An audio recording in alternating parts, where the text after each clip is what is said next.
So I'd like to add another bit of functionality to this app. Occasionally during a meeting, I'd like to pick a random user so that perhaps I can do a giveaway at the meeting. So in order to add that functionality to the app, I'm going to create another section right underneath this form. Let's go ahead and label these. These are right now not labeled, and it's always a good idea to give these things comments just so you know what everything is. So this is form group here, and this other one is for search. So right before the closing tag for search, we're going to add a new section. It's going to be a div, and this is going to be only shown if the current user exists and is logged in. And I'll give it a class of buttons and a clearfix class. And so what we're going to do is create two buttons. One that is going to pick a random user right here, and then another one that is going to allow us to reset the amount of users that are being displayed. So I'm going to have to create a variable that is going to have the value of the record that I want to pick. And I'm going to do that here. And you'll see how I'm also going to create a function or a method that is going to pick the user. So we'll start off by creating a button, and this button is going to be hidden. So it's going to say ng hide if this record ID exists. So this is going to be the button that picks the random user. And if there's already a user that has been picked as the random user, I want to go ahead and hide this pick random because we've already picked a random user, so we don't need that anymore. And then we'll do a class of btn pick here. And we'll do an ng click directive, which means that when somebody clicks on this button, we're going to do something called pick random. So this is a method that we'll have to write later on. And then we also need a button to actually reset things. So this will be another button, and it's going to show whenever record ID is blank, it's going to have a class of btn pick. So it's going to look just like the other button. And whenever somebody clicks on this one, it's going to just set record ID to nothing. And the words reset will be on that button. So one of them is going to hide or not show when record ID has a value, and one of them is going to show when record ID has a value. And so if we go ahead and save, I don't know if we're going to see, we see the pick random button, of course, because this record ID doesn't have a value right now. So we're able to see actually this button right now.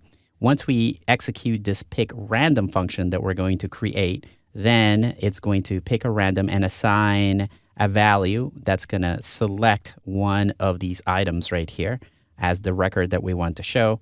And it's going to then show us this reset button. So now we need to go back into check-ins, right? And when I'm initializing things, I'm also going to initialize this variable. So we'll say scope record ID equals blank.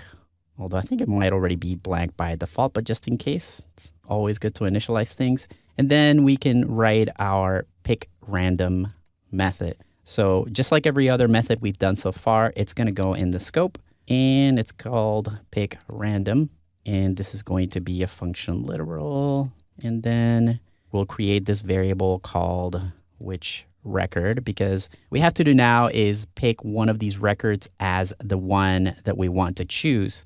And to do that, we're going to just use some regular JavaScript, and this is going to pick a random number.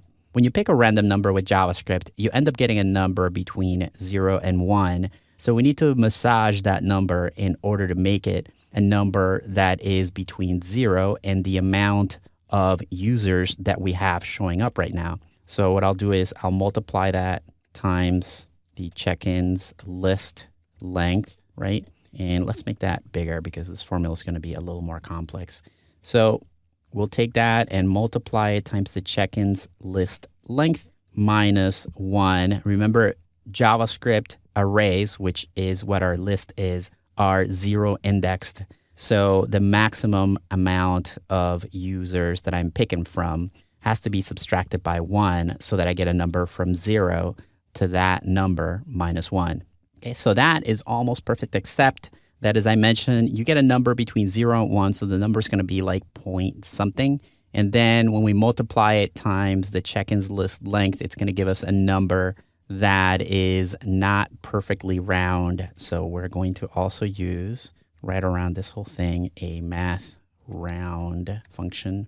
And that's going to make our number from 0 to the list of check-ins minus 1, right? And remember, check-ins list is something that we get by going to the Firebase database. And it's over, let's see, it's right here. We go to the database and get the list of current users. So once we've got that, we've got a record that is a number between 0 and the amount of records minus 1. So all we need to do is just make that record ID variable that we have controlling those different buttons. So we'll just say scope record ID, and this is going to be equal to, now we need to look for the check-ins list and then find the key of the record. So let's go back into our Firebase database.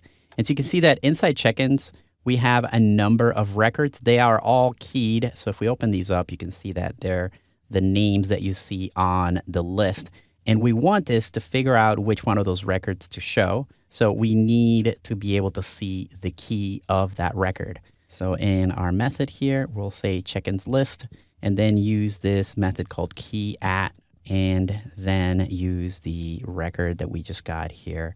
Which record? That's going to give us the proper record right there. And this will be what picks a winner here. All right, so let's go ahead and save this. And this is almost done. So we should see this button. When we pick random, it's going to really just set that variable and then allow you to reset. So it's actually picked a number of a record, but it's not affecting the list right here. And that's because that list is affected by our filter. So if you remember, the thing that is showing us the list of items is this list item right here that is doing a repeat of all the available check-ins in the database. And we're ordering it by the order and the direction with the previous pop-ups. And right now we are filtering by the search. Now, if we wanted to, we could filter it by the record, but that's not exactly what we need, because if we just said, hey, just filter it by whichever record, then we would lose the ability to search for a user. So we actually have to let it be filtered by two things. And when you do that with filters in AngularJS, you end up using an object. So instead of just searching for or filtering by the query, we're going to be filtering by two things. And the first one is going to be the ID of the element. We're going to use this variable that we just created called record ID. So ID, record ID, and then comma, and then we can ask for the query just after that. So the fact that we're putting this on an object means that we can ask for a record to be filtered by more than one parameter. And in this case, we want it to be filtered by the record ID if a record ID exists, and that will happen as soon as we hit this pick a random item button. So let's try that out. We'll save this, and everything should look the same. And now when we click on this pick random, it should pick a random user. And because we're filtering by that user, it's going to show us only one. When we hit reset, it's going to reset and show us all the rest of the users. And we can keep on clicking that to pick different random users. This is a nice little way to pick somebody at a meetup that perhaps has won a prize. So really, I'm giving you a lot of experience with all these different AngularJS methods, properties, and filters that you can use to create real applications. There's nothing like learning how to do things in a real application setting. Sometimes about learning about the Angular methods and properties and routes and all that kind of stuff is not as good as actually building an application together. So I hope you're getting the hang of how to do this by actually building something, and that you're taking what I'm learning and trying out some other different things.